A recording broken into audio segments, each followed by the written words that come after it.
So the first of the 5 segments of open source policy for a corporation would be to survey your assets. So a survey of assets includes querying or questioning your development team and find what they brought in. But probably a more reliable way is to go scan your software and to use a commercial scanning service like Black Duck software would be my first suggestion, especially if you have a very large code base to go through. This has the benefit of telling you what's wrong immediately, what things you need to take action with immediately, and also will give certain matters a clean bill of health that you can then set a baseline for going forward.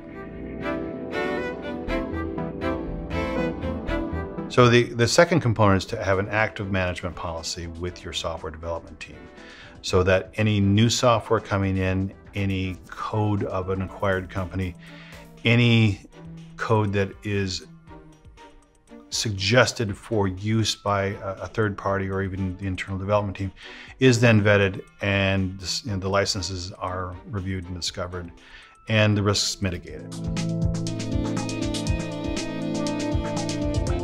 Whereas it's not an actual definable set of headcount, the willpower to remediate software and bring it back to a clean version is sometimes hard to work through corporations just simply due to cost and scheduling constraint. So the commitment to remediate and remove those issues from your software is essential to having a clean code base and a managed code base going forward.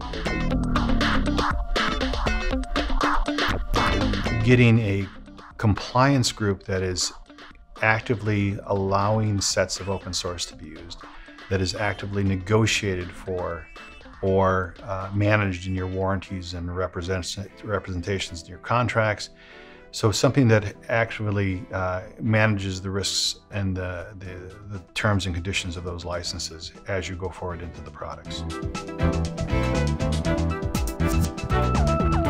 The fifth element is really a commitment to engage in the open source community, be part of it rather than to simply try to shut it off. It is virtually impossible to develop software without open source these days. So an active participation in open source communities allows you to help shape policy. It allows you to help shape the licenses that are attached to that. So if there's a particular piece of software that you find essential for your code, for your product, for your licensing, you need to take a part in that community as well and help shape how the licenses are being used so that your risk is mitigated going forward, and a license that you wouldn't want to work under is then released on that product.